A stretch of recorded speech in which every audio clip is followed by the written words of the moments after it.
السلام علیکم ورحمۃ اللہ وبرکاتہ۔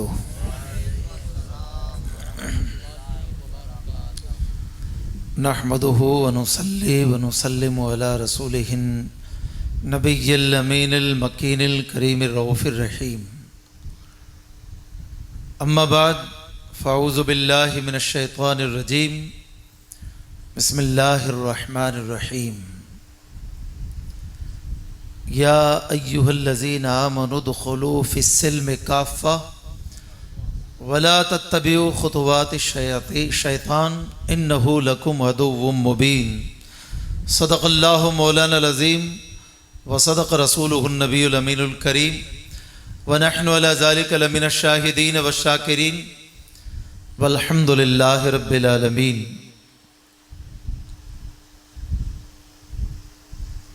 بارگاہ رسالت میں عقیدت و محبت کے ساتھ بآواز بلند ہدیہ درود و سلام پیش کریں۔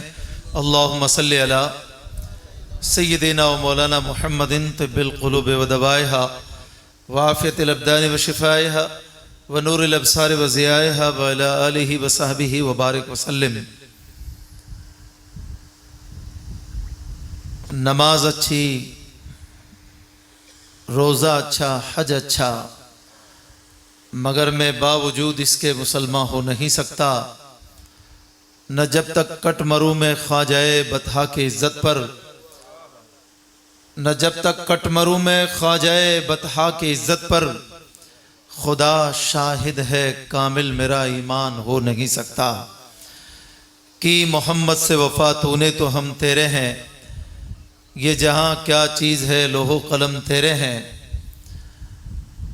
انہیں جانا انہیں مانا نہ رکھا غیر سے کام، للہ الحمد میں دنیا سے مسلمان گیا، اور جان و دل ہوش و خرد سب تو مدینے پہنچے۔ جان و دل ہوش و خرد سب تو مدینے پہنچے، تم نہیں چلتے رضا سارا تو سامان گیا، تم نہیں چلتے رضا سارا تو سامان گیا۔ حضرات محترم، اسٹیج کے اوپر رونق افروز علماء ذوی الاحترام و سادات کرام، اور اس مجمع کے اندر بیٹھے ہوئے ہمارے سنی عوام، آج کا یہ عظیم الشان پروگرام جو رکھا گیا ہے جناب محمد عتیق بھائی اور نعمان بھائی کی شادی خانہ آبادی کے موقع پر رکھا گیا ہے، اللہ رب العزت کے حضور ہم دعا کرتے ہیں پروردگار عالم ہماری اس محفل کو اپنی بارگاہ میں قبول فرمائے، اور صاحب خانہ کو اس محفل کی برکتیں عطا فرمائے، اور جو ہونے والے جوڑے ہیں اللہ رب العزت ان کے درمیان محبت تامہ اور اولاد صالحہ عطا فرمائے۔ آج آپ حضرات کے سامنے مختلف ضروری باتیں رکھنا چاہتا ہوں۔ جناب حضرت علامہ مولانا اسرار المرسلین صاحب نے ابھی ہمارے تعلق سے جو ذکر کیا، ایک ناچیز بندہ ہوں، اللہ کے فضل سے رب تبارک و تعالی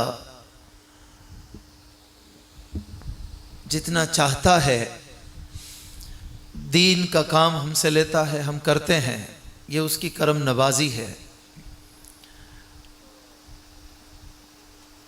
آج 15 شوال المکرم کا دن گزرا، یہ 16ویں کی شب آ گئی۔ آپ کو معلوم ہے 15 شوال المکرم کو کتنا دردناک واقعہ اسلام کی تاریخ میں پیش آیا ہے۔ ہم اہل ایمان ہیں، آقا کریم صلی اللہ تعالی علیہ وسلم سے محبت کا دعویٰ رکھتے ہیں، ہمارے دلوں کے اندر جان عالم جناب محمد الرسول اللہ صلی اللہ تعالی علیہ وسلم کی محبت ہے، ہمیں آقا کریم کی سیرت کو بھی پڑھنا ہوگا۔ 15 شوال المکرم سن ہجری 3 میں جنگ احد کا عظیم معرکہ وجود میں آیا، اور اسی روز 70 صحابہ کرام پیغمبر اعظم صلی اللہ تعالی علیہ وسلم کے اشارہ ابرو پر اپنی جان کا عظیم نذرانہ پیش کر دیتے ہیں، جس میں افضل الشہداء، سید الشہداء،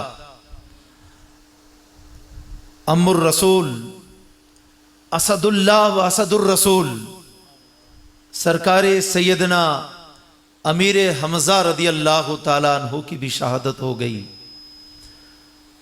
ظالموں نے سرور کائنات صلی اللہ تعالیٰ علیہ وسلم کے چچا جان سرکار امیر حمزہ کے شہادت کے بعد آپ کے کان مبارک، آپ کے ناک مبارک اور آپ کے ہونٹ مبارک کو کاٹا اور گلے کا ہار بنا لیا، اور سرکار کے عظیم چچا، شفیق چچا، ہر دم پیغمبر اعظم صلی اللہ تعالی علیہ وسلم کی معیت میں ساتھ میں رہنے والے آپ کے جگر کو نکالا گیا اور چبایا گیا، اتنا ظلم کیا گیا۔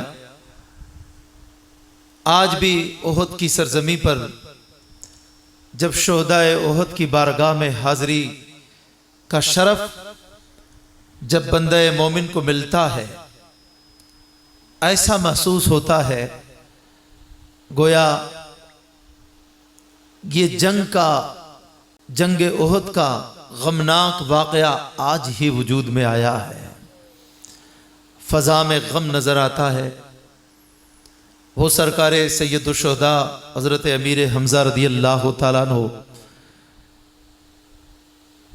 آقا کریم علیہ السلام نے کسی بھی صحابی کی اتنی نماز جنازہ نہیں پڑھی جتنی سرکار امیر حمزہ کی پڑھی۔ 70 مرتبہ مصطفیٰ کریم نے اپنے چچا کی نماز جنازہ ادا فرمائی ہے۔ چونکہ 70 صحابہ کرام نے جام شہادت کو نوش فرمایا، سارے صحابہ کرام کو سامنے لایا جاتا، ایک ایک لاشائے پاک کو، ایک ایک جسد پاک کو سرکار سیدنا امیر حمزہ رضی اللہ تعالیٰ عنہ کے جسد پاک کو سامنے رکھا گیا تھا۔ پہلی بار نماز جنازہ ادا کی گئی، پھر ان کے جسد پاک کو رکھا ہی گیا، دوسرے صحابی کے جسم پاک کو لایا گیا، پھر جنازہ ادا کی گئی، پھر ان کو اٹھایا گیا، پھر تیسرے صحابی کے جسد پاک کو لایا گیا۔ اس طرح 70 مرتبہ مصطفیٰ کریم نے اپنے چچا جان کی نماز جنازہ ادا فرمائی ہے۔ وہ سرکار امیر حمزہ رضی اللہ تعالیٰ عنہ، میرے آقا کریم نے فرمایا کہ لوگوں، جو بھی میدان احد میں جا کر میرے چچا حضرت امیر حمزہ کی بارگاہ میں سلام پیش کرتا ہے، میرے آقا، میرے چچا قیامت کی صبح تک اس کے سلام کا جواب دیتے رہتے ہیں۔ آج ان کی عظیم شہادت کا دن ہے، اور اسی جنگ احد میں حضور تاجدار کائنات جان عالم رحمت للعالمین صلی اللہ تعالی علیہ وسلم کا رخسار مبارک زخمی ہوا، دندان مبارک شہید ہوا، آقا کریم کے صحابہ زخمی ہوئے، 70 صحابہ کرام شہادت کا جام نوش فرما لیتے ہیں۔ اس لیے اس تاریخ کو ہمیں بھولنا نہیں چاہیے، اور ان مقدس بارگاہوں کے اندر خراج عقیدت پیش کرتے رہنا چاہیے۔ حضرات،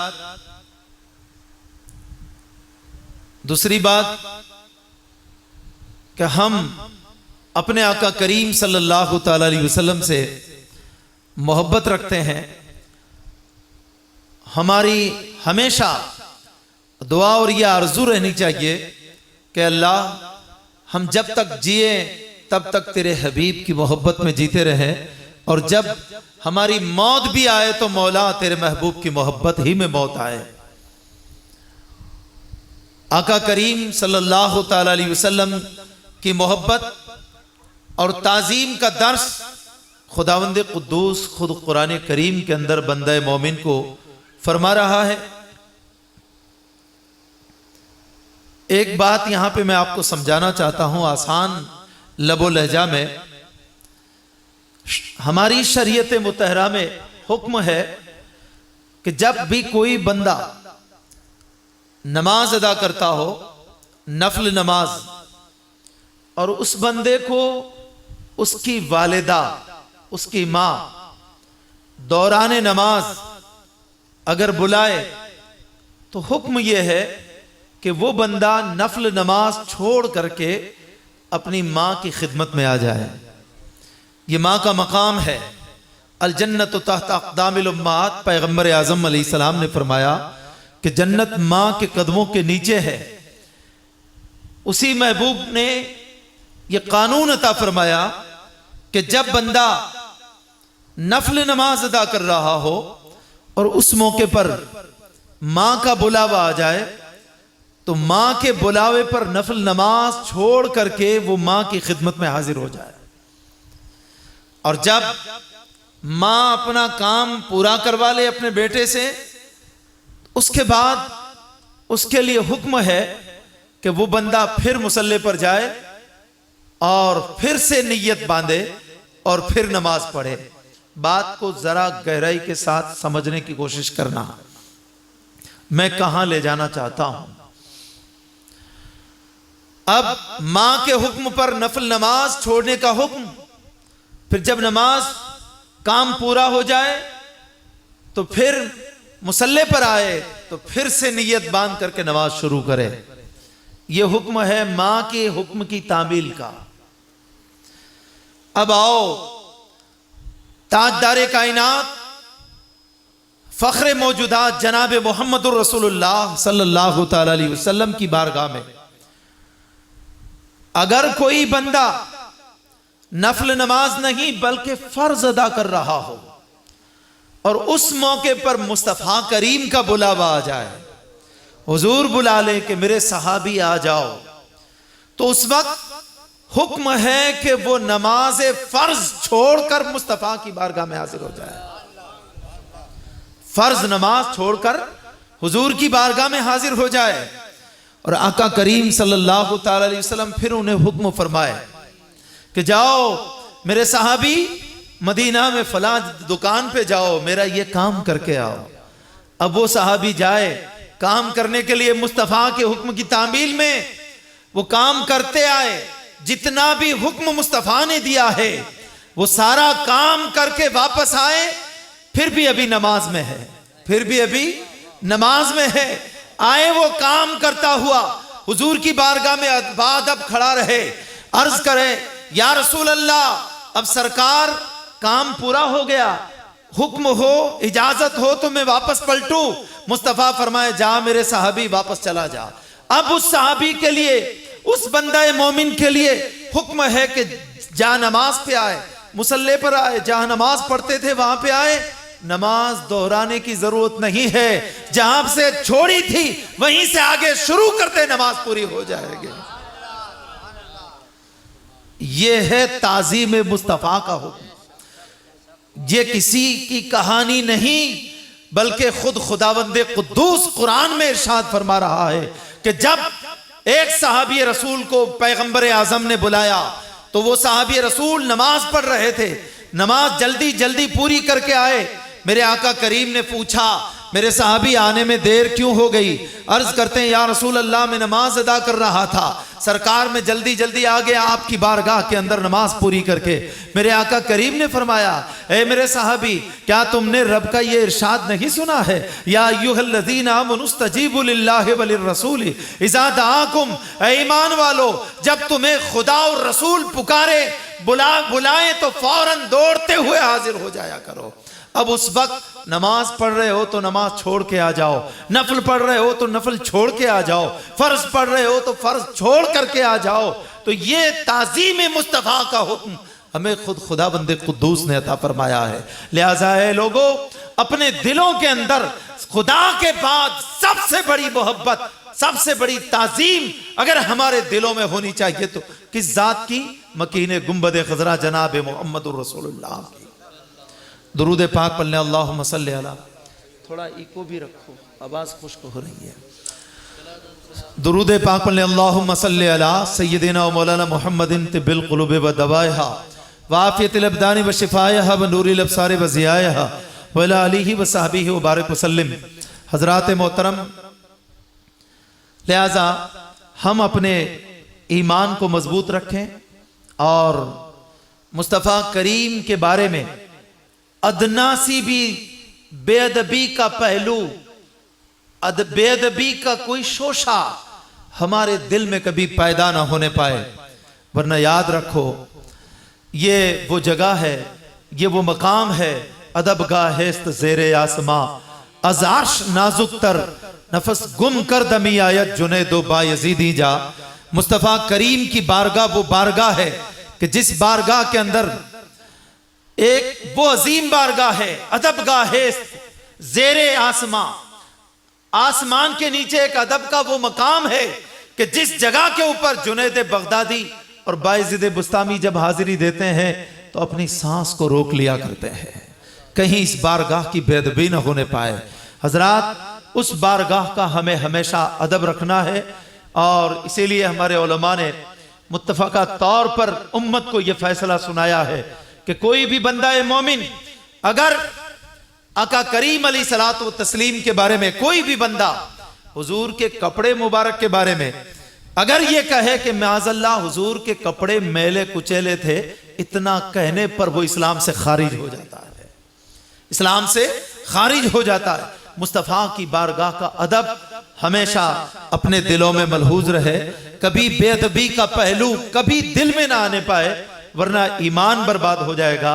اس بارگاہ کے اندر حاضری کا طریقہ رب تبارک و تعالیٰ نے قرآن کریم میں فرمایا، یا ایھا الذین آمنوا لا ترفعوا اصواتکم فوق صوت النبی، اے ایمان والو جب میرے محبوب کی بارگاہ میں تم ہو اس وقت اپنی آواز کو نبی کی آواز پہ بلند نہ کیا کرو، وَلَا تَجْهَرُوا لَهُ بِالْقَوْلِ كَجَهْرِ بَعْضِكُمْ لِبَعْضٍ أَن تَحْبَطَ أَعْمَالُكُمْ وَأَنْتُمْ لَا تَشْعُرُونَ، اور اپنی آواز کو اس طرح نہ پکارو، وَلَا تَجْهَرُوا لَهُ بِالْقَوْلِ، نہ ان کی بارگاہ کے اندر اس طرح آواز دو جس طرح آپس میں ایک دوسروں کو پکارا کرتے ہو، کہیں تمہارے اعمال برباد ہو جائیں گے، تمہیں پتہ بھی نہیں چلے گا، تمہیں خبر بھی نہیں رہے گی۔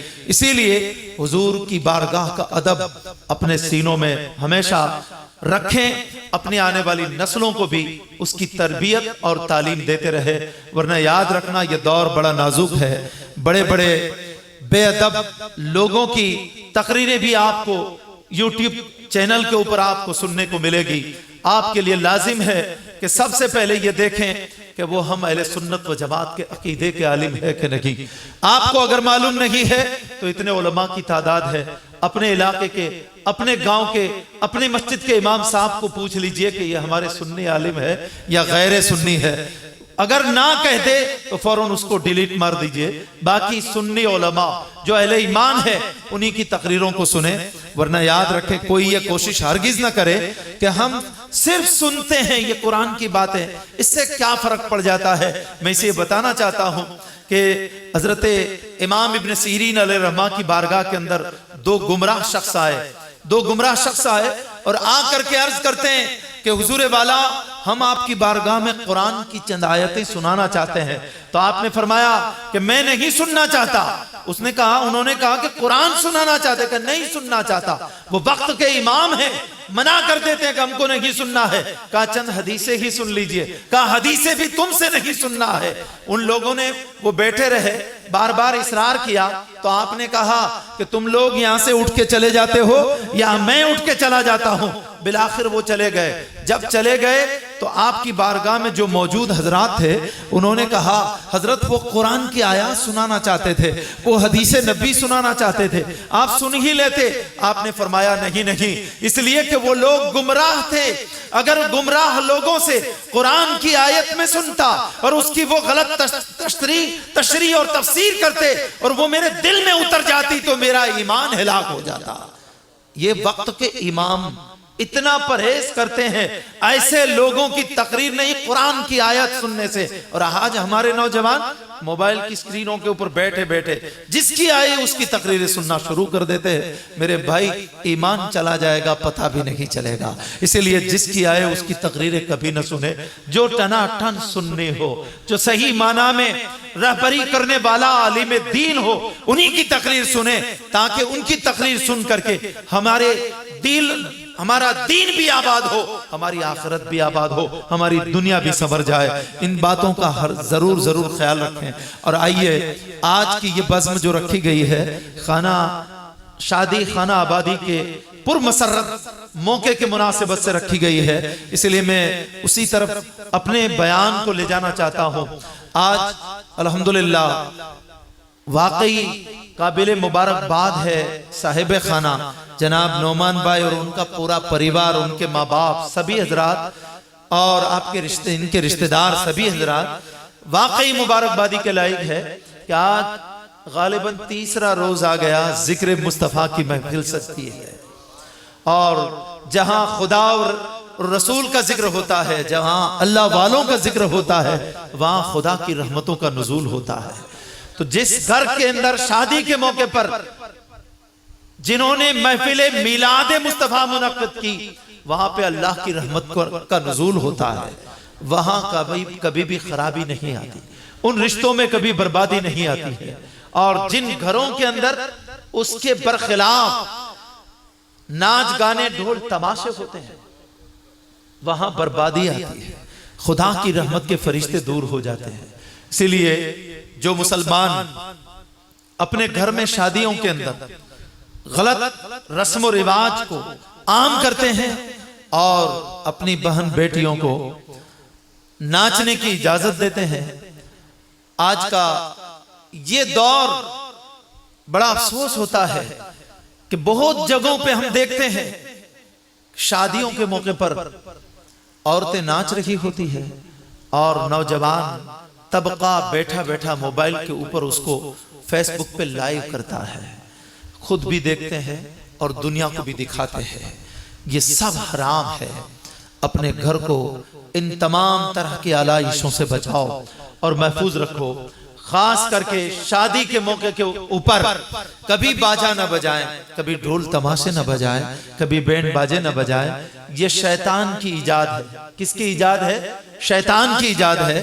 سرکار داؤد علیہ السلام اللہ کے عظیم پیغمبر ہے. اللہ رب العزت نے آپ کو بڑی سریلی آواز عطا فرمائی تھی.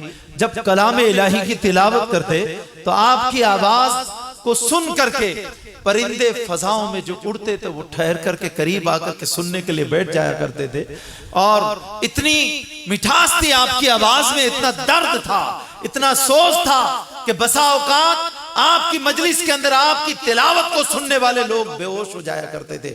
ایک مرتبہ سرکار داؤد علیہ السلام کی تلاوت کو سن کر کے 100 عورتوں کی چیخیں نکلی اور اسی وقت ان سب کی روح نکل جاتی ہے اور رب کو پیاری ہو جاتی ہے. وہ درد بھری آواز تھی. جب آپ پڑھتے تھے, آپ زبور شریف کی تلاوت کرتے اور جب رب کا کلام پڑھتے تو خلق خدا دین کی طرف مائل ہوتی چلی جاتی تھی, اسلام کی طرف مائل ہوتی چلی جاتی تھی, اللہ کی وحدانیت کی طرف مائل ہوتی چلی جاتی تھی. ابلیس بہت کوشش کرتا تھا لوگوں کو گمراہ کرنے کی, لیکن وہ کامیاب نہ ہوتا تھا. آخرکار اس نے کیا کیا؟ ایک بنسری بنائی اور اسی کو اس نے منہ سے بجانا شروع کیا. تو وہ لوگ جن کی قسمت کے اندر گمراہیت لکھی تھی, انہوں نے اس آواز کے اوپر, اس بنسری کی آواز کے اوپر آنا شروع کیا. اور وہ لوگ جنہیں اللہ رب العزت نے توفیق عطا کی تھی, ہدایت عطا کی تھی, وہ لوگ اس سے بچتے ہیں. باقی لوگ ان کو سننے آتے ہیں تو یہ لوگ ہلاک ہوتے ہیں. میں بتانا یہ چاہتا ہوں کہ باجے اور گانے کی آواز کی شروعات اگر کی ہے تو ابلیس نے کی ہے. ہمیں ہرگز اس راستے پر نہیں چلنا چاہیے. میری قوم کا المیہ دیکھیے کہ وہ قوم جو آج حسین پاک کا نام لیتی ہے، حسین پاک کی نیاز کھاتی ہے، حسین پاک کی محبت کا دم بھرتی ہے، حسین پاک کی یاد میں محفل 10 دن تک سجاتی ہے، میرے آقا امام کی شہادت کے موقع کے اوپر آنکھوں سے آنسو بہاتی ہے، لیکن کام جب شادی کا موقع آتا ہے تو وہ گھروں میں کرتے ہیں جو یزید نے کیا تھا، جو یزید کروانا چاہتا تھا، جسے میرے حسین مٹانا چاہتے تھے، آج وہ حسین سے محبت کرنے والے کرتے ہیں۔ ہرگز یہ نہیں چاہیے مسلمانوں۔ کب بدلو گے؟ کب تبدیلی ہمارے اندر آئے گی؟ آج ہماری قوم کا المیہ یہ ہے کہ آج پورے ہندوستان کے اندر جب ہم حالات دیکھتے ہیں، ہماری مسجدوں کی بے حرمتی، کلام الہی کی بے حرمتی کی جاتی ہے، جب ہمارے آقا کریم علیہ السلام کی شان میں جب گستاخی کی جاتی ہے، جب ہماری بہن بیٹیوں کے حجاب کے اوپر سوال اٹھایا جاتا ہے، تو پوری قوم چیخ اٹھتی ہے کہ ہمارے اوپر ظلم ہوتا ہے، اسلام کے دشمن یہ کر رہے ہیں، وہ کر رہے ہیں۔ میں اس وقت کہتا ہوں اپنی قوم کو، میری قوم کے نوجوانوں، آپ لوگ شکوہ کرتے ہو ان دشمنان اسلام کا، آپ شکوہ کرتے ہو ان لوگوں کا جو ہمارے مخالفین ہیں، ارے یہ ان کا کام ہے، وہ کرتے رہیں گے، ہم دعا کرتے ہیں اللہ ہدایت دے، لیکن آج ہم نے کون سا اسلام کے فائدے کا کام کیا ہے؟ کبھی وہ بھی تو ہم دیکھیں، ہم سے تو کبھی اسلام کو نقصان نہیں پہنچتا ہے۔ آج مسجدیں ویران نظر آتی ہے، مسجدوں کے اندر سجدہ کرنے والے لوگ نظر نہیں آتے ہیں، پھر شکایت کرتے ہیں ہماری مسجدوں کی بے حرمتی کی جاتی ہے۔ میرے بھائی، مسجدوں کو خالی رکھا کس نے ہے؟ مسجدوں کو سجدوں سے خالی رکھا کس نے ہے؟ مسجدیں رنگ و روغن سے آباد نہیں ہوتی ہے، مسجدیں عالیشان پنکھے اور اے سی لگانے سے آباد نہیں ہوتی ہے، مسجدیں اگر آباد ہوتی ہے تو بندہ مومن کے سجدوں سے آباد ہوا کرتی ہے۔ اسی لیے لوگوں، مسجدوں کو آباد کرنے کے لیے صرف رونے سے کام نہیں چلے گا کہ انہوں نے ایسا کیا، انہوں نے ایسا کیا، نہیں میرے بھائی، ہزاروں کی تعداد میں 5 وقت خدا کے گھر کے اندر آ کر کے نماز پڑھو، کسی دشمن کی مجال نہیں ہے کہ ہماری مسجد کی طرف آنکھ اٹھا کر کے دیکھ سکے، کوئی آنکھ اٹھا کر کے دیکھ سکے۔ میرے بھائی، ہم شکوہ کرتے ہیں ہماری بیٹیوں کی طرف کوئی اغیار جو ہے بے غیرتی کی نظر اٹھا کر کے دیکھتے ہیں، ان کو ٹارچر کرتے ہیں، ان کو ستایا جاتا ہے۔ میرے بھائی، لباس کیوں ہم نے فاطمۃ الزہرا کا انہیں نہیں دیا ہے؟ ان کا لباس ہم نے کیوں اسلامی نہیں بنایا؟ دعویٰ کرتے ہیں سیدہ کائنات، محبوب رب العالمین کی شہزادی سے محبت کا، سرکار سیدہ خاتون جنت سے محبت کا دعویٰ ہر مسلمان کی بیٹی کو ہے، لیکن کبھی آپ نے سیدہ فاطمۃ الزہرا کی سیرت اور کردار کو کبھی عمل میں لائی ہو؟ کبھی آپ نے پڑھا بھی ہے کہ سیدہ کائنات کے پردے کا عالم کیا تھا؟ وہ سیدہ زندگی بھر دنیا نے کبھی آپ کے سر کے کھلے بال کو کبھی نہیں دیکھا۔ وہ سیدہ کائنات جب سردی کی لمبی لمبی راتیں ہوتی تھی تو سیدہ مصلی بچھاتی اور رب کے حضور سجدے میں سر رکھتی، پوری رات گزر جاتی تھی، ایک سجدے کے اندر صبح کے موقع پر سیدہ بلال حبشی کی اذان کی آواز سنائی دیتی، رب کی بارگاہ میں رو کر کے عرض کرتی ہے میرے مولا تو نے کتنی چھوٹی چھوٹی راتیں بنائی ہے، پروردگار تیری رات ختم ہو جاتی ہے، فاطمہ الزہرا کا ایک سجدہ ختم نہیں ہوتا، مولا کوئی اتنی لمبی رات عطا کر دے کہ فاطمہ دل کھول کر کے تیرے حضور سجدہ کر سکے۔ آج ہم نے صرف محبت کا دعویٰ کیا ہے، عمل نہیں کیا ہے۔ وہ سیدہ جب وصال پاک کا وقت قریب آتا ہے، مولا علی مشکل کشا کی بارگاہ میں یہ عرض کرتی ہے کہ میرے سرتاج مولا علی، جب میرا وصال ہو جائے تو اس وقت میرا جنازہ رات کے وقت اٹھانا، رات کے وقت اٹھانا۔ کہاں کیوں سیدہ؟ کہا اس لیے کہ میرا ضمیر، میرا دل، میرا ایمان گوارا نہیں کرتا ہے کہ میرے جنازے کے اوپر غیر محرم کی نظر پڑنے پائے۔ اس سیدہ کی ماننے والی بیٹیاں کھلے سر باریک لباس پہن کر کے گھومتی پھرے اور پھر کہے کہ اغیار ہماری بیٹیوں کو نشانہ بناتے ہیں۔ میرے بھائی، ہمیں کچھ اسلام کے قریب آنا ہوگا۔ اسلام کے لیے رونے والی قوم کبھی اپنے گریبان کے اندر جھانک کے کیوں نہیں دیکھتی کہ صرف غیروں سے اسلام کو نقصان نہیں پہنچتا، ہم مسلمانوں سے بھی اسلام کو نقصان پہنچ رہا ہے۔ ہمیں تبدیلی لانی ہوگی، اسلام کے قریب آنا ہوگا۔ قرآن کریم کی بے حرمتی کرتے ہیں، ہم دیکھ رہے ہیں بڑا افسوس ہوتا ہے، اللہ ان کو غارت کرے جو لوگ ہمارے پاکیزہ رب کے کلام کی بے عزتی اور بے حرمتی کرتے ہیں۔ لیکن میں آپ سے پوچھنا چاہتا ہوں، قرآن پر ہمارا ایمان ہے، ہم نے اپنے بچوں کو اور اپنے خود آپ لوگوں نے قرآن کو کیا صحیح معنی میں مخارج کے ساتھ اس کو پڑھا ہے؟ کبھی اس کو سمجھنے کی کوشش کی ہے؟ جن لوگوں نے پڑھا ہے وہ کیا ہے، ایک رسمی طور پر یا تو رمضان المبارک میں پڑھ لیتے ہیں یا پھر کسی کی میت ہو جاتی ہے تب پڑھ کر کے پھر اوپر بلند جگہ کے اوپر رکھ دیا جاتا ہے، مٹی اوپر چڑھ جاتی ہے۔ میرے بھائی، قرآن صرف تلاوت کے لیے نہیں تھا بلکہ قرآن ھدی للناس ہے، ساری انسانیت کے لیے رہبری بن کرنے والی کتاب، خداوند قدوس کی پاکیزہ کتاب ہے قرآن کریم۔ اسے پڑھنا بھی چاہیے، اسے سمجھنا بھی چاہیے۔ ہم نے قرآن کو سینے سے لگایا نہیں ہے، ہم نے قرآن کے اوپر اپنے آپ کو عمل پیرا کیا نہیں ہے، پھر کہتے ہیں کہ دوسرے لوگ قرآن کی بے حرمتی کرتے۔ ہم خود سدھر جائیں، ہم خود قرآن کو اپنے سینے سے لگا لیں، ہم خود اسلام کے فالوور ایسے بنے کہ مصطفیٰ کی ہر ادا کو اپنانے والے بن جائے۔ کبھی ہماری وجود سے نہ خوشی کے موقع پر نہ کبھی غم کے موقع کے اوپر کوئی حرام کام ہونے پائے کہ ہم حرام کام کریں گے شادی کے موقع کے اوپر تو رسول اللہ کے دل کو تکلیف پہنچتی ہے۔ میرے آقا کریم علیہ السلام وہ محبوب مصطفیٰ کہ ساری ظاہری حیات پاک میں امت کے خاطر ہمیشہ روتے رہے، ربی حبلی امتی کی صدائیں لگاتے رہے۔ آخری گھڑی میں جب جسم پاک جسد اقدس سے ایک وقتی طور پر صرفانی ایک وقتی طور پر روح پاک کو قفص انصری سے جب پرواز کیا گیا اور روح پاک کو کھینچا گیا، پھر اسی جسد نوری میں روح پاک کو لوٹایا گیا، اس موقع کے اوپر بھی لب مبارک جب ہل رہے تھے تو لب ہائے مقدس سے جو آواز آتی تھی وہ یہی تھی، ربی حبلی امتی، ربی حبلی امتی۔ وہ محبوب جو ہر وقت امت کو یاد فرماتے رہے، اور آج گنبد خضرا میں اپنے مزار پر انوار کے اندر بھی آرام فرماتے ہوئے یوں فرماتے ہیں کہ ان اعمال امتی، بے شک میری امت کے اعمال ستورز علیہ کل صباح و مساء، میری امت کے اعمال ہر روز صبح شام میری بارگاہ میں پیش کیے جاتے ہیں۔ فَإِن رَأَيْتُ خَيْرًا فَحَمِدْتُ اللَّهَ، اگر میں اس میں بھلائی دیکھتا ہوں تو اللہ کا شکر ادا کرتا ہوں، اور اگر اس میں برائی دیکھتا ہوں تو آج بھی میں اپنے اس امت کے لیے مغفرت کی دعا کر رہا ہوں۔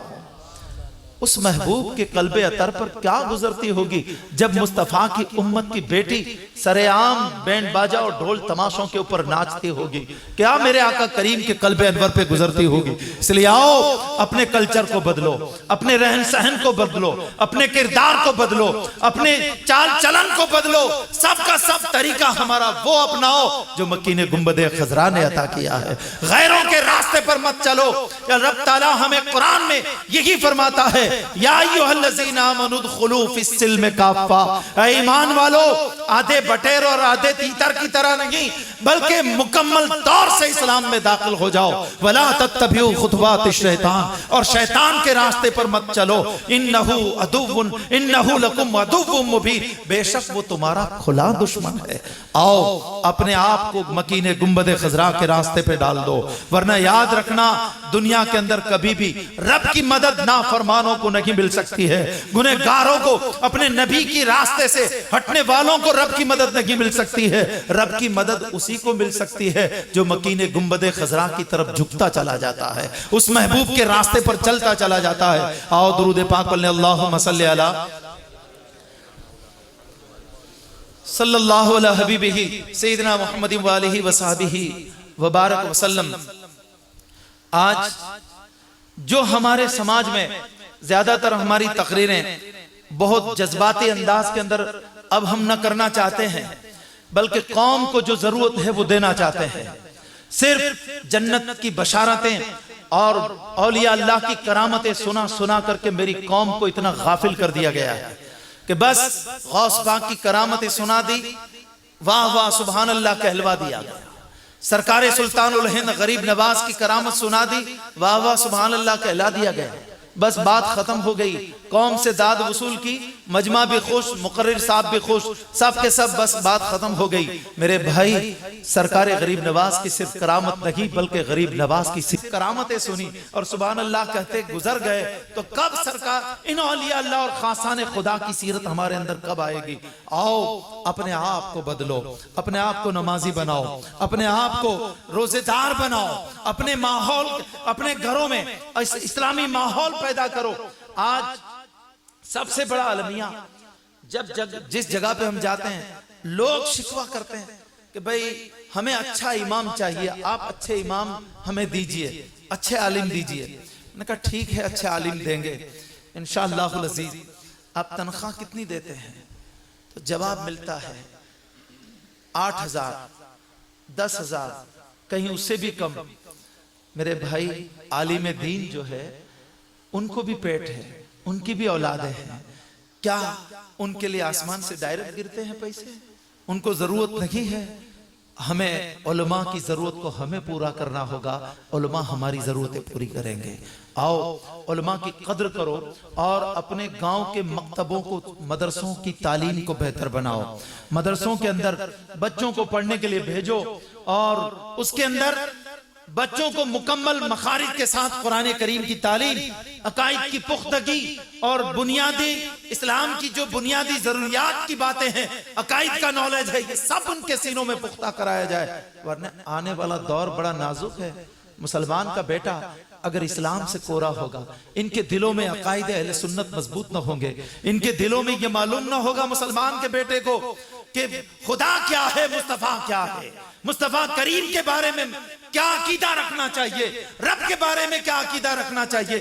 جب نالج نہیں ہوگا تو آنے والے دور میں گمراہ کن باتیں جب کتابوں کے اندر پڑھائی جاتی ہوگی، سوشل میڈیا کے ذریعے جب وائرل کی جاتی ہوگی تو ان بچوں کے ایمان کو خطرہ لاحق ہو جائے گا، اسے کوئی بچا نہیں سکتا ہے۔ اس لیے ضروری ہے کہ ہم اپنے بچوں کے ایمان کو پختہ کرائیں، انہیں مکمل اسلامی تعلیم دلائیں، دینی اداروں کے اندر اپنے بچوں کو بھیجو، وہاں اپنے بچوں کی اسلام کو مکمل پختہ کراؤ اور اس کے بعد پھر آپ اسے ڈاکٹر بناؤ، انجینئر بناؤ، جو کچھ بھی بنانا چاہو بناؤ، لیکن پہلے اسے سچا مسلمان بناؤ، پہلے اسے عاشق رسول بناؤ۔ آج ہمارے پاس سوچ، اسلامی سوچ ختم ہوتی چلی جا رہی ہے۔ ہر ایک کو فکر ہے کہ میرا بیٹا کلیکٹر بن جائے، میرا بیٹا ڈاکٹر بن جائے، میرا بیٹا انجینئر بن جائے۔ کبھی یہ کیوں نہیں سوچتے مسلمان کہ میرا بیٹا عاشق مصطفیٰ بن جائے، عاشق رسول بن جائے، عاشق اولیاء بن جائے۔ یہ کردار اپنے بچوں کو اتارو ان کے سینوں کے اندر، تبھی جا کر کے یہ بچے اپنے ایمان کی حفاظت کر سکیں گے۔ اور دوسری بات، پھر بری سنگت اور بری صحبت سے اپنے بچوں کی خبر گیری کرو، اس لیے کہ بری صحبت بچوں کو برا بنا دیتی ہے اور اچھی صحبت بچوں کو اچھا بنا دیتی ہے۔ علامہ روم علیہ الرحمٰن نے فرمایا تھا، صحبت صالح ترا صالح کند، صحبت طالح ترا طالح کند۔ اچھوں کی صحبت تمہیں اچھا بنا دیتی ہے، بروں کی صحبت تمہیں برا بنا دیتی ہے۔ اپنے بچوں کو اگر آپ نے نیک لوگوں کے سنگت میں رکھا تو وہ کبھی غلط روی کا شکار نہیں ہوگا۔ آج ہمارے معاشرے کے اندر جو یہ سب سے بڑا المیہ جو پیدا ہو رہا ہے، آج ہر مسلمان کا نوجوان اور بوڑھا بزرگ ہر کوئی فکر مند ہے۔ پورے ہندوستان کے اندر ایک جال بچھایا گیا ہے مسلمان بیٹیوں کے خلاف کہ انہیں ورغلا کر کے، اسلام سے برگشتہ کر کے، ان سے معاذاللہ غیر اسلامی لوگ ان سے شادی کرے اور پھر ان کا معاذاللہ چند سال تک رکھ کر کے پھر انہیں ذلت کے کھڑے میں قتل کر کے ڈال دے یا یوں ہی چھوڑ دے۔ یہ جال بچھایا گیا ہے، بدقسمتی سے میری قوم کی بیٹیاں ان کا شکار ہوتی چلی جا رہی ہے۔ اس کا قصوروار کون ہے؟ سب سے پہلے ماں باپ ہے، سب سے پہلے ماں باپ ہے۔ ہم نے اگر اپنے بچی کو اگر رسول اللہ کی تعلیم دی ہوتی، انہیں قرآن کی تعلیم دی ہوتی کہ مرتد ہونا کتنا بڑا جرم ہے، اسے یہ بتایا ہوتا کہ میری بیٹی یاد رکھنا سب سے بڑا مہا پاپ اگر کوئی ہے روئے زمین کے اوپر تو اسلام کو چھوڑ کر کے پھر غیر اسلامی مذہب کو اپنانا، یہ جہنم میں لے جانے والا عمل ہے۔ قرآن نے اس کو جہنمی کہا ہے۔ ہم نے اگر بچی کو یہ نالج دیا ہوتا تو آج وہ غیروں کے ساتھ نہ جاتی، وہ غیروں کے ساتھ نہ جاتی. ہمیں ضروری ہے اپنے بچوں اور بچیوں کا خیال کرنے کی، ورنہ یاد رکھنا ہمارے دل جو ہے زخمی آئے دن ہوتے چلے جائیں گے، اور ہمارے پاس صرف آہ کرنے کے سوا اور کچھ بچا نہ ہوگا. ہمیں اپنی نسلوں کی فکر کرنی ہوگی. پہلے زمانے کی نوجوان بچوں کو، چھوٹے بچوں کو ان کی مائیں کس طرح تربیت کرتی تھی، انہیں کس طرح سنوارتی تھی اسلام کے لیے، اس کو سمجھو. ہم بات کرتے ہیں سرکار غریب نواز کی، ہم بات کرتے ہیں سرکار خواجہ قطب الدین بختیار کاکی کی. خواجہ قطب الدین بختیار کاکی علیہ رحمہ سلطان الہند سرکار غریب نواز کے خلیفہ خاص ہیں. آپ کو جب مدرسے کے اندر استاذ کے پاس پڑھنے کے لیے جب بھیجا گیا تو پہلی مرتبہ استاذ نے کہا بیٹا قطب الدین پڑھو اعوذ باللہ من الشیطان الرجیم. سرکار خواجہ قطب الدین بختیار کاکی پہلی بار استاذ کی بارگاہ میں آئے ہیں، آپ نے اعوذ باللہ سے شروعات کی اور پورا 15 پارہ قرآن کریم کے حفظ سنا دیتے ہیں. 15 قرآن کریم کے پارے حفظ سنا دیتے ہیں. استاذ نے کہا کہ شہزادے یہ 15 پارے تم نے کہاں سے سیکھے ہیں؟ تو اس وقت خواجہ صاحب نے جواب دیا کہ استاذ محترم میری امی جان حافظہ قرآن ہے، میں آپ کی بطن میں تھا، میری ماں ہر وقت قرآن کریم کی تلاوت کرتی تھی، 15 پارے میں نے اپنی ماں سے سنے ہیں، اسی وقت سے میں نے یاد کر لیے ہیں. دوستو مائیں جب حافظہ قرآن ہوتی ہے تو ان کے بیٹے خواجہ قطب الدین بختیار کاکی بنتے ہیں. جب مائیں صالحہ صادقہ جن کی نگاہیں پاک ہو، جن کے ہاتھ پاک ہو، جن کے وچار پاک ہو، جن کی سماعت پاک ہو، جن کے پاؤں پاک ہو، جن کا رزق پاک ہو، جب ایسے ماں باپ ہوتے ہیں تو ان کی کوکھ سے جنم لینے والا بچہ غوث اعظم ہوا کرتا ہے، غوث اعظم ہوا کرتا ہے. دوستان محترم تو جب ماں باپ نیک ہوتے ہیں تو ان کی اولاد بھی نیک ہوا کرتی ہے. پہلے ماں باپ کو نیک بننا پڑے گا تب جا کر کے ہمارے بچے ہمارے گھروں کے اندر نیک بنیں گے. مائیں جب عبادت گزار ہوتی ہے، آپ تاریخ عالم اٹھا کر کے دیکھیے، سرکار بایزید بسطامی سلطان العارفین آپ کا مقام صوفیہ فرماتے ہیں اللہ کی بارگاہ کے اندر اولیاء کی جماعت میں اتنا بلند مقام ہے جس طرح جبرائیل امین کا مقام تمام فرشتوں میں بلند ہے. وہ سرکار بایزید بسطامی ایک مرتبہ اپنی امی جان سے کہتے ہیں امی جان میری اللہ کا شکر ہے کہ میری زندگی کے اندر کبھی تہجد کا ایک سجدہ قضا نہیں ہوا ہے. تو ماں نے کہا کہ بیٹا یہ کمال تیرا نہیں ہے، یہ کمال تیری امی جان کا ہے کہ تیری ماں نے بچپن کے اندر بغیر وضو کبھی تجھے دودھ نہیں پلایا تھا. یہ اس کا صدقہ ہے، یہ اس کا اثر ہے. جب مائیں اتنی پرہیزگار ہوتی تھی تو ان کے بیٹے بایزید بسطامی ہوا کرتے تھے. آج ہماری ماں کے زبان کے اوپر غیبتیں جاری ہو، ماں کی زبان کے اوپر جھوٹ جاری ہو، ماں کی زبان کے اوپر گیت جاری ہو، اس کے بیٹے کب ولی بن سکتے ہیں، کب ولیوں کے غلام بن سکتے ہیں؟ اس لیے ضروری ہے کہ مائیں خود نیک بن جائے، مائیں خود نیک بنے اور اپنے بچوں کی تربیت کرے. سرکار بابا فرید الدین مسعود گنج شکر علیہ رحمہ کا واقعہ ہر وقت ہم سنتے رہتے ہیں علماء کی زبان سے. آپ کی امی جان نے کیسی تربیت فرمائی کہ جب آپ کی شہزادگی کا زمانہ تھا، بچپنے کا زمانہ تھا، تو ماں تربیت کرتی ہے کہ بیٹا تم نماز پڑھو، نماز شروع کرو. تو ماں کو پوچھتے ہیں کہ امی جان میں اگر نماز پڑھوں تو میرا رب مجھے کیا دے گا، خدا کیا دے گا؟ تو اس وقت آپ فرماتی ہیں چونکہ حضرت بابا فرید کو شکر بڑی پیاری تھی، آپ نے فرمایا ماں نے کہا کہ بیٹا تم اگر نماز پڑھو گے تو خدا تعالیٰ تمہیں شکر عطا کرے گا. کہا شکر ملے گی؟ کہا ہاں. تو پھر وضو کروایا، مصلی بچھایا، وضو کرنے کے لیے گئے. ماں نے شکر کی پڑیا بنا کر کے مصلی کے آگے نیچے رکھ دی. وہ جیسے نماز پوری کرتے ہیں مصلی کا بیٹا مصلی اٹھاؤ، جیسے اٹھایا تو نیچے شکر کی پڑیا نظر آتی ہے. بس عادی بنتے چلے گئے یہاں تک کہ نماز کے عادی بن گئے. روزانہ 5 وقت ماں کس طرح نمازی بناتی ہے اپنے بیٹے کو. آج حال یہ ہے کہ ماں باپ خود بے نمازی ہے. ماں باپ خود بے نمازی ہے، جب ماں نماز نہیں پڑھتی تو بیٹا بیٹی کہاں سے نماز پڑھیں گے؟ جب باپ اذان کے وقت جب سویا پڑا ہوگا تو بیٹا کیسے نماز پڑھ سکتا ہے، کیسے مسجد کی طرف رخ کر سکتا ہے؟ تو اس وقت بابا فرید کے امی جان روزانہ اس طرح معمول بنا لیا، ایک مرتبہ ضرورت سے بازار جاتی ہے، جیسے ہی نماز کا وقت ہوا جلدی اپنا کام نپٹایا، لیکن وقت پر پہنچنے پر قاصر رہی تو رب کی بارگاہ میں عرض کرتی ہے کہ میرا مولا آج میں میں وقت پر پہنچ نہیں سکوں گی، روزانہ میں مصلی کے نیچے میں شکر رکھ دیا کرتی تھی، پروردگار آج میں پہنچ نہیں سکوں گی، مولا میرا بیٹا فرید نماز پڑھ رہا ہوگا، اگر آج شکر نہیں ملی تو اس کے دل میں کہیں کوئی اور شک پیدا نہ ہو جائے، رب تعالیٰ کی بارگاہ میں عرض کر دیتی ہے، پھر جلدی جلدی پہنچتی ہے تو دیکھا کہ بابا فرید الدین نے نماز پڑھ لی ہے، پوچھا بیٹا نماز پڑھ لی؟ کہا ہاں، کہا بیٹا پھر شکر کا کیا ہوا؟ کہا امی جان شکر تو ملی، لیکن آج جو شکر ملی ہے وہ آج تک جو ملا کرتی تھی ان سب سے پیاری اور لذیذ شکر تھی۔ کہا بیٹا تجھے معلوم ہے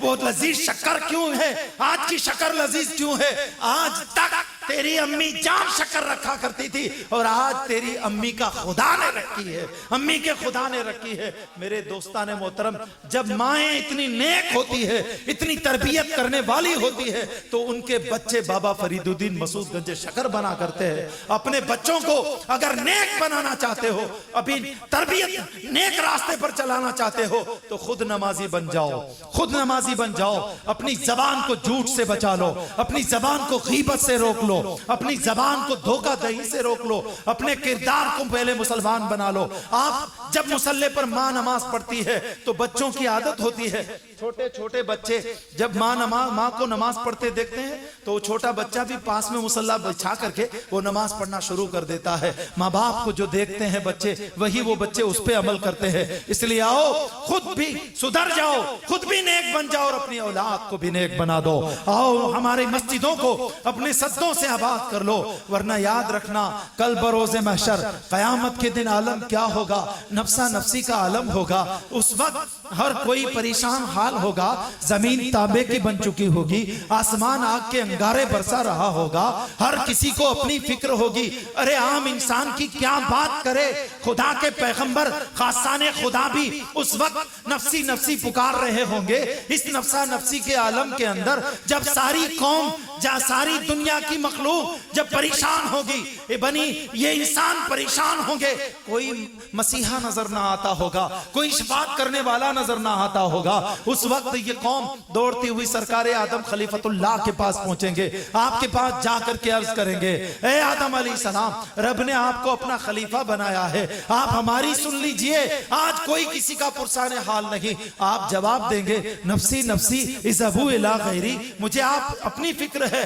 جاؤ کسی اور کی طرف۔ اسی طرح ہر پیغمبر دوسرے کے پاس بھیجتا جائے گا، حتیٰ کہ سیدنا عیسیٰ علیہ السلام کے پاس آئیں گے، سرکار عیسیٰ روح اللہ فرمائیں گے لوگو جاؤ اس محبوب مصطفیٰ کی بارگاہ میں، نبی آخر الزمان کی بارگاہ میں کہ جن کے ہاتھ میں رب تبارک و تعالیٰ نے شفاعت کا جھنڈا رکھا ہے، شفاعت کا حق عطا کیا ہے۔ تو لوگ دوڑتے ہوئے حضور تاجدار کائنات غمخوار امت کی بارگاہ میں جب پہنچیں گے، حضور سے عرض کریں گے تو آقا فرمائیں گے انا لہا انا لہا انا لہا، میں اسی لیے ہوں، میں اسی لیے ہوں۔ اسی لیے دوستو میرے آقا پھر شفاعت کا دروازہ کھولیں گے اور سجدے میں اپنا سر انور رکھیں گے۔ یہ نفسا نفسی کا عالم میدان محشر کا ہوگا۔ اس وقت یہ نہیں پوچھا جائے گا کہ دنیا میں تو نے مال کتنا کمایا تھا، یہ نہیں پوچھا جائے گا سب سے پہلے کہ تو نے دنیا کے اندر مکان کتنے بنائے تھے، تو نے بزنس کیسا کیا تھا، سب سے پہلے کوئی عمل نہیں پوچھا جائے گا، کوئی دوسری نیکی کے بارے میں بھی نہیں پوچھا جائے گا، بلکہ پوچھا جائے گا تو روز محشر کے جہاں گداز بود، اولی پرسش نماز بود، میدان محشر میں ہر جان پریشان ہوگی۔ اس وقت سب سے پہلا سوال اگر ہوگا تو یہ ہوگا اے بندے تو نماز پڑھتا تھا کہ نہیں پڑھتا تھا؟ نماز کے بارے میں سوال ہوگا، اور جو بندہ نماز پڑھتا ہوگا اس کے چہرے پر نور ہوگا، جو بندہ نماز پڑھتا ہوگا نماز اس کے لیے شافع بن کر کے، شفاعت کرنے والی بن کر کے، نور بن کر کے آگے آگے چلتی رہے گی میدان محشر میں، حتیٰ کہ اس نمازی کو وہ نماز جنت تک پہنچا دے گی، جنت تک پہنچا دے گی۔ کل میدان محشر میں رب ذوالجلال، ایک روایت ہم نے بھی خاص علماء کرام سے سنی کہ میدان محشر میں رب ذوالجلال لوگوں سے فرمائے گا، لوگوں سجدے میں گر جاؤ۔ تو اس وقت سجدے کی طلب کس کو نہ ہوگی؟ سب لوگ کوشش کریں گے سجدے میں جانے کی، تو بہت ساری بندے اس وقت سجدے میں چلے جائیں گے، لیکن کچھ بندے وہ ہوں گے، بہت سارے ایسے بھی ہوں گے کہ جو کھڑے اکڑ کر کے کھڑے ہوں گے، وہ جھکنا چاہتے ہوں گے لیکن جھک نہیں سکتے ہوں گے، وہ سجدہ کرنا چاہتے ہوں گے لیکن سجدہ نہیں کر سکتے ہوں گے۔ جب وہ بندے سجدے سے سر اٹھائیں گے، رب تبارک و تعالیٰ ان بندوں سے فرمائے گا کہ میرے بندو، ان لوگوں نے سجدہ کیا، تم کیوں سجدہ نہیں کرتے؟ تو انہوں نے کہا، وہ کہیں گے کہ مولا ہم بھی سجدہ کرنا چاہتے ہیں لیکن آج ہماری کمر جو ہے مڑ نہیں رہی ہے، مڑ نہیں رہی ہے۔ مولا کیا معاملہ ہے کہ ان لوگوں نے سجدے کر لیے، ہم سے نہیں ہو سکے، ہماری کمر مڑتی کیوں نہیں؟ پروردگار عالم فرمائے گا، میرے بندو یہ وہ بندے ہیں جو دنیا میں میرے حضور سجدے کرتے تھے تو آج انہیں سجدوں کی توفیق مل گئی ہے، اور جو لوگ سجدے نہیں کرتے تھے انہیں سجدوں کی توفیق نہیں مل سکی۔ میدان محشر میں پھر رب تبارک و تعالیٰ ان لوگوں سے فرمائے گا کہ جو سجدہ نہیں کر سکے تھے، جو سجدہ اس وقت نہیں کر سکے ہوں گے، ان سے فرمائے گا کہ جاؤ قارون، حامان اور شداد کی جماعت میں چلے جاؤ۔ ہاں، قارون، حامان اور شداد کی جماعت میں چلے جاؤ، اور ہم یقین کے ساتھ رب کی بارگاہ میں امید رکھتے ہیں کہ رب ان لوگوں کو جو سجدے کر چکے ہوں گے ان سے فرمائے گا کہ میرے بندو جاؤ، تم میرے محبوب مصطفیٰ کی جماعت میں چلے جاؤ۔ کیوں نماز چھوڑتے ہیں بھائی؟ نماز دل کا سکون ہے، نماز آنکھوں کا نور ہے، نماز کی وجہ سے رب تعالیٰ رزق میں برکتیں عطا کرتا ہے، نماز بے انسان کو بے حیائی اور بری بات سے روکتی ہے، نماز انسان کی عمر میں برکت دلاتی ہے، نماز انسان کی سوچ اور وچار کو پاک کرتی ہے، نماز انسان کے دلوں کے میل کو دھوتی ہے، نماز بندہ مومن کے چاکنی کو سنوارتی ہے، نماز بندہ مومن کی قبر کو منور کرتی ہے، نماز بندہ مومن کی دنیا کو بھی سنوارتی ہے، آخرت کو بھی سنوارتی ہے۔ کس لیے ہم نماز نہیں پڑھتے ہیں؟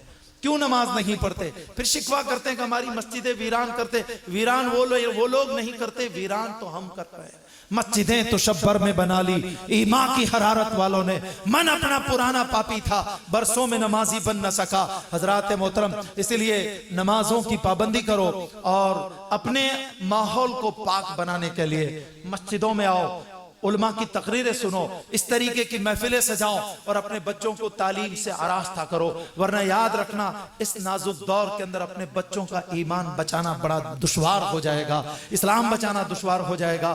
ہمیں ضرور بدلنا ہوگا اپنے آپ کو۔ درود پاک پڑھ لے، اللہم صلی صلی اللہ علیہ حبیبہ سیدنا محمد وآلہ وصحبہ وبارک وسلم۔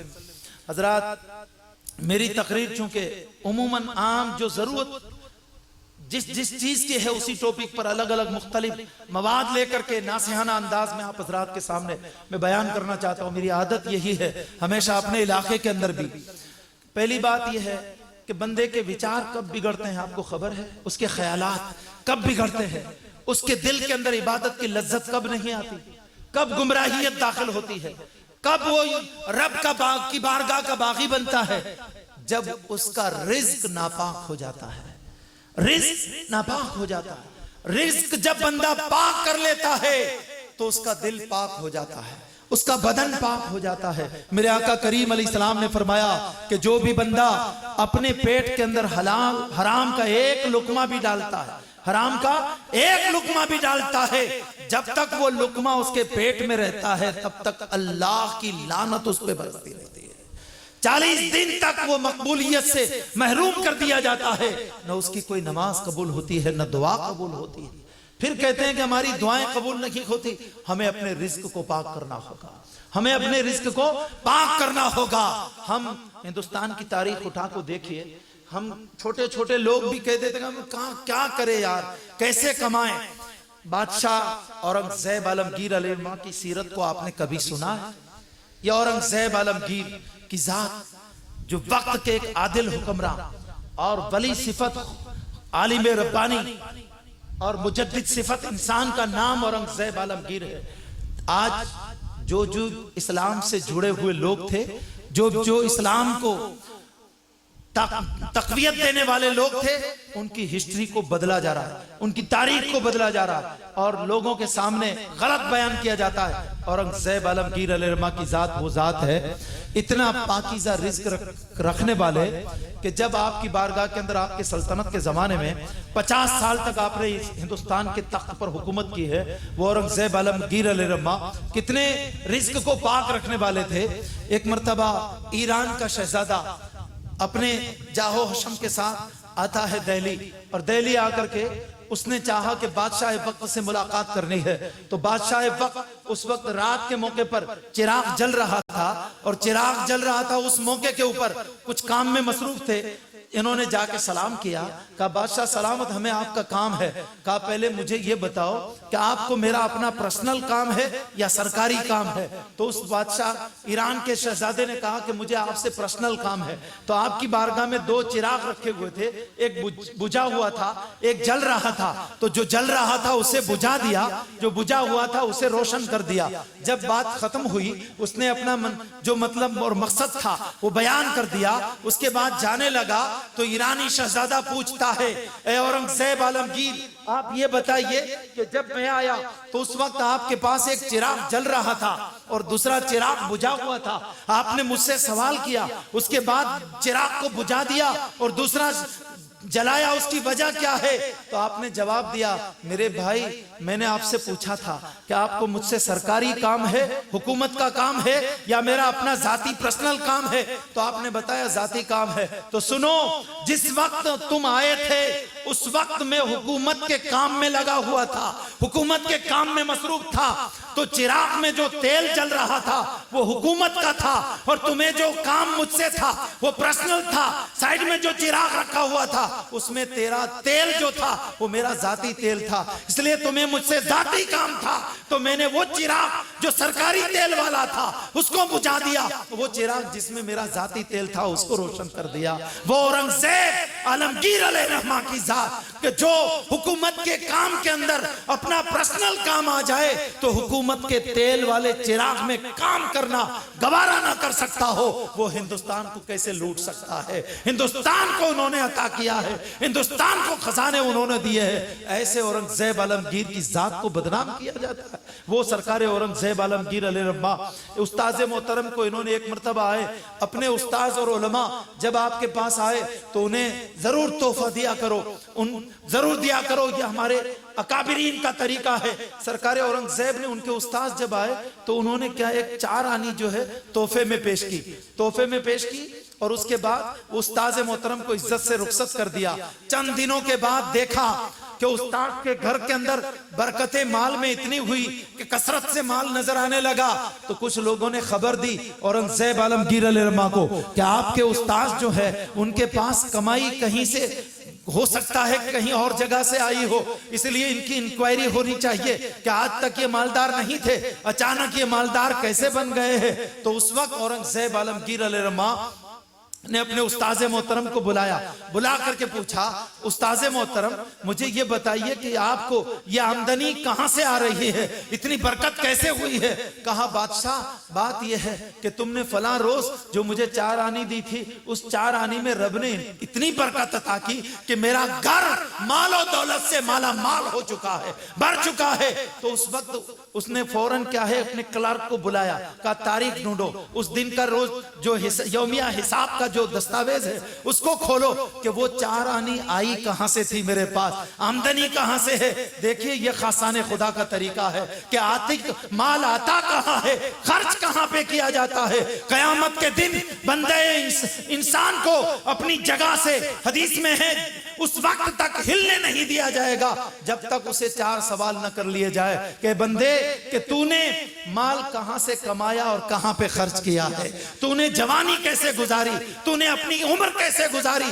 جب تک یہ جواب نہیں ہوگا تب تک بندہ اپنی جگہ سے ہل نہیں پائے گا۔ اورنگزیب عالمگیر علیہ الرحمہ نے جب وہ رجسٹر جب دیکھا تو پتا چلا کہ اس دن جو 4 آنی جو آئی تھی وہ پسینے کی ایسی کمائی تھی کہ دن بھر اورنگزیب عالمگیر علیہ الرحمہ حکومت کے کام میں رہتے تھے، اور رات کا جب وقت بارش کا زمانہ تھا تو آپ نے سادہ لباس پہنا تھا، سادہ لباس پہن کر کندھے پر پھاوڑا، ہاتھ میں برتن لیا تھا اور دہلی کے بازار میں نکل پڑے تھے کہ لوگوں تمہاری چھت اگر ٹپکتی ہو تو میں مزدور آدمی ہوں، مجھ سے کام کروا لو، میں مٹی اٹھا کر کے تمہاری چھت کے اوپر ڈال دوں گا، تمہاری چھت ٹپکنا بند ہو جائے گی۔ یہ کام میں کرتا تھا۔ اس دن ایک چھت کے اوپر پانی مٹی ڈالی تھی، اس سے مجھے 4 آنی جو ملی تھی استاذ محترم میں نے وہ تمہیں نذرانے میں دی تھی۔ تو کہا بیٹے اورنگزیب کسی اور کا کمال نہیں، اسی جائز کمائی کا کمال ہے کہ رب نے آج میرے گھر میں بھی برکت عطا فرما دی ہے۔ لوگوں اپنا رزق اگر پاک کر لوگے اللہ تمہیں بڑھا چڑھا کر کے عطا فرمائے گا۔ اپنا رزق پاک رکھو، تمہارے وچار پاک ہو جائیں گے، تمہارے خیالات پاک ہو جائیں گے، کیونکہ انسان جب خوراک لیتا ہے تو اسی خوراک سے خون بنتا ہے، وہی خون انسان کے ہردے کے اندر، قلب کے اندر گردش کرتا ہے۔ اگر پاک کمائی سے بنا خون اگر قلب اور جگر میں جاتا ہے تو دل زندہ ہو جاتا ہے، اگر ناجائز کمائی سے بنا ہوا خون اگر دل میں جاتا ہے تو دل مردہ ہو جاتا ہے۔ اسی لیے اپنے دلوں کو زندہ رکھنے کے لیے، اپنے دلوں کو یاد الہی میں مست رکھنے کے لیے، اپنے دلوں کو عبادت میں لگانے کے لیے اپنے رزق کو پاک کر لو، اپنے رزق کو پاک کر لو، اپنی خوراک کو پاک کر لو۔ اور جو بھی بندہ رزق حلال کمانے کے لیے گھر سے نکلتا ہے، میرے مصطفیٰ فرماتے ہیں کہ وہ بھی عبادت میں لکھا جاتا ہے، وہ بھی عبادت میں لکھا جاتا ہے۔ اور اگر کوئی تاجر ہے، بیپاری ہے، اور اگر وہ التاجر الصدوق، سچا تاجر مال انبیاء یوم القیامہ، قیامت کے دن نبیوں کے ساتھ اٹھایا جائے گا۔ آپ بیپار کرو گے اللہ اس میں برکت عطا کرے گا۔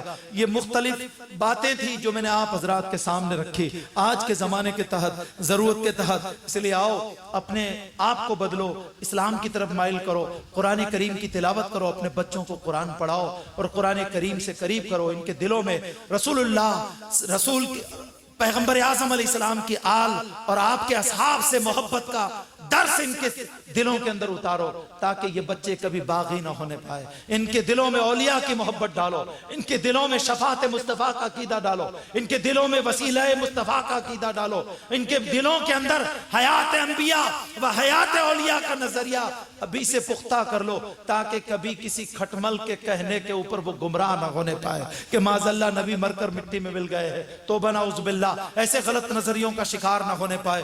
آؤ اپنے آپ کو بدلو، اپنے بچوں کو بدلو اور اسلام کی طرف مائل کرو۔ میں سو جاؤں یا مصطفیٰ کہتے کہتے، کھلے آنکھ صلی اللہ کہتے کہتے، تمنا ہے الہی موت یوں آئے مدینے میں، نظر کے سامنے خیر البرا کا آستانہ ہو۔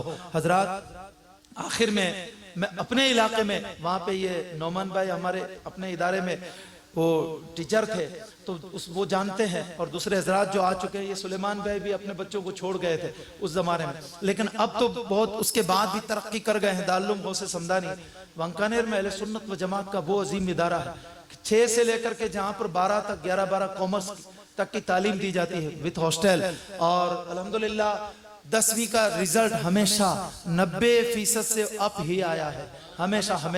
اور آج بہت سارے قوم مسلم کے بچے جہاں پہ 55 بچے جہاں پہ آج تک عالم بن چکے ہیں، 48 حافظ قرآن جہاں سے فارغ ہو چکے ہیں، اور اس کے علاوہ آج 700 کے قریب بچے جو SSC کی ایگزام دے چکے ہیں، 5000 کے قریب وہاں بچے تعلیم لے کر کے کم و بیش ٹرانسفر ہو چکے ہیں، اور وہاں پہ بچوں کے عقیدوں سے لے کر کے ان کے اعمال تک کی اصلاح کی جاتی ہے۔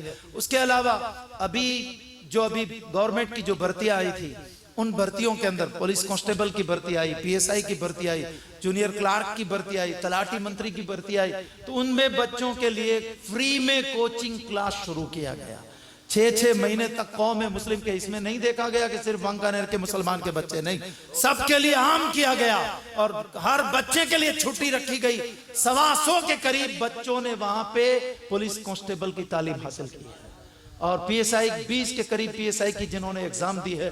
دعا کرے اللہ تعالیٰ ان میں سے مسلم قوم کے بچوں کو کامیاب فرمائے، ان میں کامیاب فرمائے۔ ابھی تلاٹی کے کلاسز جاری ہے، وہ سارے فری میں چلائے جا رہے ہیں۔ لوگ پیسے ہزاروں روپے دے کر کے جو نہیں ملتا وہ غوث سمدانی کے اندر کیا ہے فری میں دیا جاتا ہے۔ ہماری کوشش اس لیے یہ سب ہے کہ ہماری قوم کے بیٹے گورنمنٹ کے جاب کے اندر، گورنمنٹ سروس کے اندر زیادہ سے زیادہ شامل ہو جائے تاکہ دیش کی بھی خدمت کرے، قوم کی بھی وہ خدمت کر سکے۔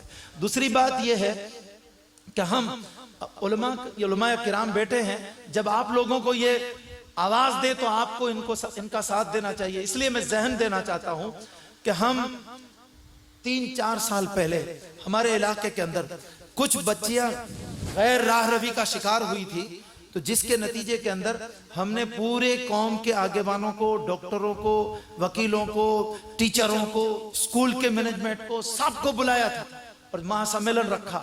5 سے 7 ہزار کے قریب لوگ تھے۔ 42 مدے میں نے خود تیار کیے تھے قوم مسلم کے اصلاح کے، سماج سدھارنا سمیلن جس کا نام رکھا تھا۔ اس کے اندر 42 مدے ہم نے 2.25 گھنٹے تک بیان کیے قوم کے سامنے۔ بچیوں کا لباس کیسا ہونا چاہیے، بچوں کا کردار کیسا ہونا چاہیے، یہ موبائل کیا تباہی لاتا ہے، ہمیں کیا کرنا ہے اپنی بچیوں کو اسکول اور کالج کس طرح دلانی، ساری باتیں قوم کے سامنے رکھی۔ قوم نے بڑا اچھا سپورٹ کیا، سب لوگ کیا ہے اس کی طرف مائل ہوئے اور بڑے متاثر ہوئے۔ اس کے بعد کووڈ آ گیا، پھر ابھی رمضان المبارک سے پہلے ہم نے آواز اٹھائی۔ 50 سے زیادہ گاؤں ہے وانکانیر میں ہمارے اپنے مسلمان بھائیوں کے، 50 سے زیادہ۔ ہر گاؤں کے عالموں کو بلایا، ہر گاؤں کے مسجد کے آگےوانوں کو بلایا، اور بلا کر کے سب سے پہلے انہیں ہم نے تاکید کی کہ مسجدوں کو آباد کرنے کے لیے علماء کرام پہلے آگے آئے، تقاریر اپنی بہتر کرے، قوم کو جو ضرورت ہے اس ٹاپک پہ بیان کرے، اور مدرسوں کی تعلیم بہتر بنائے تاکہ ہمارے آنے والی نسلیں اسلام سے آراستہ ہو جائے، اسلام سے آراستہ ہو جائے۔ اس طریقے سے پروگرامات آپ کرو، صرف نعرے بازی والی تقریروں سے بہت سن چکے، بے شک فائدہ ہوتا ہے، لیکن جس وقت جو ضرورت ہوتی ہے وہ اگر نہ کیا جائے تو پھر کوئی فائدہ نہیں ملا کرتا ہے۔ نعرے بازی ہم نے بہت کروا دی ہے، ہمیں ضرورت ہے کہ قوم کی نبض کے اوپر، دکھتی ہوئی نبض کے اوپر ہاتھ رکھ کر کے کام کرنے کا وقت ہے۔ اگر بچوں کو آج مشرک ہونے سے بچانا چاہتے ہو، اپنی بچیوں کو غیروں کے ساتھ بھاگنے اور مرتد ہونے سے بچانا چاہتے ہو، تو آؤ مدرسوں کے اندر ان بچوں کو اچھی تعلیم دلاؤ، فاطمۃ الزہرا کا کردار دلاؤ، اہل بیت اطہار کا کردار دلاؤ، صحابہ کرام کی زندگی انہیں سمجھاؤ، تاکہ یہ بچے بڑے ہونے کے بعد غیر کے راستے پر چلنے نہ پائے۔ اسی لیے علماء کرام بھی آگے آئے، قوم کے آگےوان بھی آگے آئے، علماء کی جو ضرورت ہے وہ قوم پوری کرے۔ اور دوسری بات، ہمارے ہاں ایک شکایت کیا رہتی ہے، مولانا صاحب کی جب تنخواہ بڑھانے کی بات آتی ہے، آپ کے ہاں کیا معاملہ ہے مجھے معلوم نہیں، میں جو زیادہ تر تجربہ کرتا ہوں وہ آپ حضرات کے سامنے پیش کرتا ہوں۔ عالم صاحب کی جب تنخواہ بڑھانے کی بات آئے تو سیدھے کہتے ہیں کہ اگر 500 بڑھانے کی بات، 1000 بڑھانے کی بات آئے تو کہ 500 بڑھاؤ نا، زیادہ ہو جائے گا۔ یہ سوچ ہے ہماری، نہیں بھر کر پائیں گے۔ میرے بھائی، آپ لوگ سکول جب کراتے ہیں تو سکول کی فیس آرام سے بھر سکتے ہیں، آرام سے 20,000 بھر سکتے ہیں، اور گاؤں کے مدرسے کے مدرس کی تنخواہ اگر زیادہ دینے کی ضرورت پیش آ جائے تو فوراً کنجوسی آ جاتی، پیسے نہیں ہے، نیازیں اتنی پکاتے ہیں غوث پاک کے نام کی، غریب نواز کے نام کی۔ میں یہ کہتا ہوں آپ کے پاس دوسرے پیسے نہیں ہیں، ایک نیاز پورے مہینے میں غوث پاک کے نام کی پورے گاؤں کے والوں کی کر دو، باقی ساری نیاز کے پیسے غوث پاک کے نام پہ جمع کر کے گاؤں کے مدرسے میں جمع کر دو، اور اچھے عالم رکھ کر کے بچوں کی تعلیم کو بہتر بناؤ۔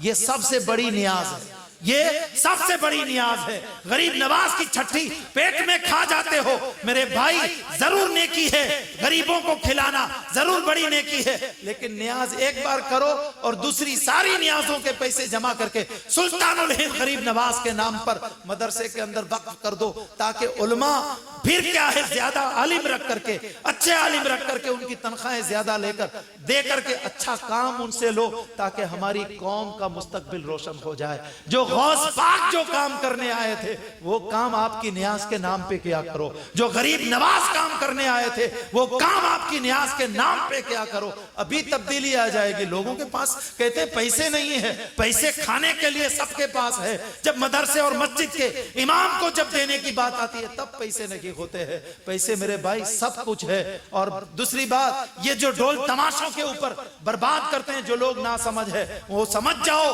اور اپنے کلچر کو بدلو.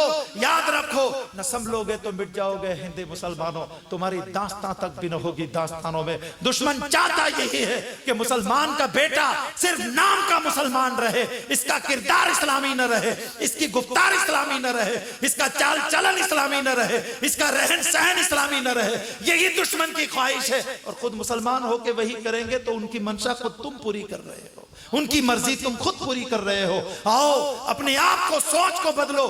دشمن لاکھ برا چاہے, آپ خود اسلام کے اتنے قریب آ جاؤ کہ دشمن تمہاری طرف نظر اٹھا کر کے نہ دیکھ سکے. اللہ تعالی ہمیں صحیح معنی میں سچی سوچ عطا فرمائے, سچی سمجھ عطا فرمائے. اپنے بچوں کو دینی اداروں میں بھیجو, دینی مدرسوں میں بھیجو. سکول کراؤ, سکول بھی اچھی طرح کراؤ, اس میں بھی پختگی لاؤ. ایسا نہیں کہ صرف دینی تعلیم دے کر کے بس بیٹھ جاؤ. نہیں, یہ کبھی ہم نہیں کہتے ہیں. جس من لم یعرف زمانہ فہو جاہل, جو اپنے زمانے کی رفتار کو جانتا نہیں ہے وہ سب سے بڑا جاہل ہے. اسی لیے ہمیں زمانے کی رفتار کو پہچاننا ہوگا کہ دنیا اب کیا چاہتی ہے. ہماری دنیا چاہتی ہے بچہ ڈاکٹر بنے, انجینئر بنے, سائنسداں بنے. مسلمانوں, انہیں ڈاکٹر بھی بناؤ, انجینئر بناؤ, سب کچھ بناؤ. اس سے پہلے, سب سے پہلے پکا عاشق رسول بناؤ, مسلمان بنا لو. بس اس کے بعد اسے سب کچھ بنا دو. انشاءاللہ العزیز اس کی دنیا بھی سنور جائے گی, اس کی آخرت بھی سنور جائے گی. کہنے کو تو بہت کچھ ہے لیکن وقت اجازت نہیں دیتا ہے. اللہ تعالیٰ جو کچھ کہا گیا ہے اس میں غلطیاں ہوئی ہو تو مولا تو اپنے فضل سے معاف فرما. ہمیں پہلے سچ بولنے اور سچ سمجھنے اور سمجھانے اور اس پر عمل کرنے کی توفیق رفیق عطا فرما.